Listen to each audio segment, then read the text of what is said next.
mengenai dinamika yang terjadi tadi malam Selasa 3 September 2024 di acara Rakyat Bersuaranya Bang Aiman di iNews TV antara saya Sylvester Matutina dan saudara Rocky Gerung. Itu adalah bentuk shock terapi saya kepada saudara Rocky Gerung yang selama ini selalu memfitnah, merendahkan dan memaki semua orang di Republik ini, termasuk para senior, para akademisi, para pakar, dan juga kepada Presiden Jokowi yang dikatakan tolol dan bangsat. Selama ini orang-orang tidak pernah membalas, hanya mendiamkan saja. Tapi coba kita bayangkan bagaimana kalau saudara kita dan orang tua kita dihina segitu rendahnya oleh saudara Rocky Gerung. Apakah kita bisa terima? Kalau saya sebagai orang Indonesia Timur, lebih baik saya mati daripada dihina, direndahkan seperti itu. Saya berjanji, saya akan mengejar orang itu sampai ke lubang tikus manapun. Sebenarnya Rocky Gerung sudah pernah kabur ketika berdebat saya di acara ILC-nya Bang Karni Ilyas Agustus lalu. Di situ Rocky Gerung memfitnah Pak Jokowi nantinya akan menguasai IKN bersama Mas Gibran dan Jan Etes.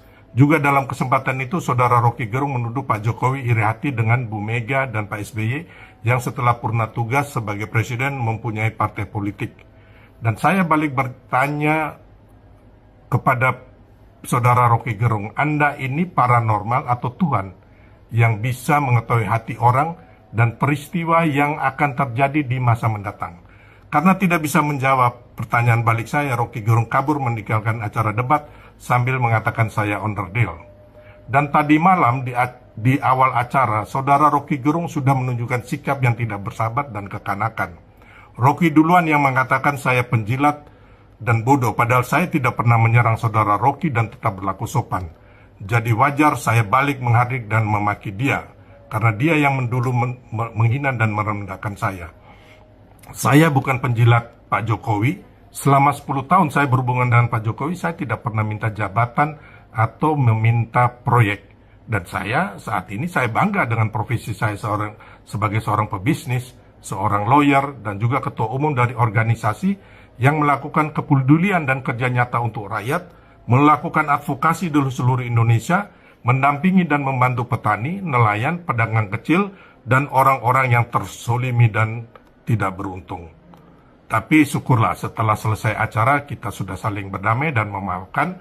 Tapi pertanyaan saya mengenai fakta Pak Jokowi melanggar hukum, etika dan moral selama memimpin Indonesia tidak bisa dijawab oleh saudara Rocky Gerung. Dia hanya menjawab secara berputar-putar mengenai teori hukum dan filsafat yang tidak kita perlukan saat ini. Semoga kedepannya tidak ada lagi pembodohan atau adu domba dari orang-orang pecundang dan stres nasib dirinya, termasuk kebencian kepada pihak lain, hingga tidak ada lagi kekerasan verbal di depan umum yang dilakukan. Dan kita bangsa ini harus dicerahkan dengan hal-hal yang mendidik sesuai kepribadian dan budaya luhur kita yang mengedepankan kesopanan dan adab yang tinggi, bukan persoalan seberapa hebat dan pintarnya seseorang. Download Tribun X sekarang, menghadirkan lokal menjadi Indonesia.